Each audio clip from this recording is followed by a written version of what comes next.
ফকির মিসকিন খাওয়াইলে বাড়ে কমে না। শোনো, আমি ওয়াশরুমে যাইতেছি, তুমি বিছনায় বসে যেহেতু খাইতেছো, ভাত যদি ছড়াই ছিটা বিছনায় পড়ে তোমার কিন্তু চাটায় খাওয়া উঠাইতে হইব করে রাখলাম।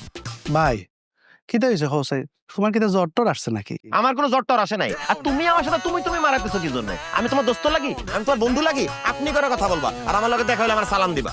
ও, তো তোমার এখন থেকে আপনি হওয়া লাগবো, সালামও দেওয়া লাগবো। তো ভাইজান এখন কি একটা সালাম দিতাম নি? থাক, সালাম দেওয়া লাগবো না, ভাত খাওয়ার সময় সালাম দিতে হবে না। আমি ওয়াশরুমে যাবো, আমি আয়সা যেন দেখি তুই ভাত খাওয়া শেষে সব বিছনা ঝাড়টাট দিয়ে ঠিকঠাক রাখছো, সব যেন ঠিক পাই আমি। ভাই এই আমার উপরে কি তা আসলে কোনো রাগ জমা আছে নাকি? তা এই তুই তোর নিজের তো গুরুত্বপূর্ণ ভাবতেছিস কি জন্য?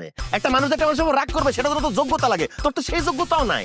না মানে বিষয়টা হয়েছে কি, তা আমি একটু ক্লিয়ার হয়ে নিলাম আর কি। আপনি যেভাবে কথা বলতেছেন, এত রাগ দেখাইতেছেন, পরে যদি আবার রাত্রে ঘুমের মধ্যে আমার বালিশ চাপা দিয়ে মারি ফেলেন। খুব ভালো কথা কইছস তুই। তুই যে ঘন ঘন কথা কইতেছিস, তোর সত্যিকারে বালিশ চাপা দিয়ে মেরে ফেলাতে পারলে ভালো লাগতো। ভাই সত্যি করে এখন তো আপনি কি রাস্তা দিয়ে আসার সময় মাথায় কোনো আঘাত টাঘাত পাইছেন নাকি? এই ফাও কথা কস কেন? আমি মাথায় আঘাত পামু কেন? আরে না ভাই, মানে ওইসে কি, ওই যে ছোটবেলা সিনেমা দেখছি আর কি, মানে ওই যে নায়ক রাস্তা দিয়ে যাওয়ার সময় আটকা উপর থেকে গাছের ডাল ভাঙ্গিয়া মাথা পড়ে যায় আর নায়কের স্মৃতিশক্তি যায় গিয়া।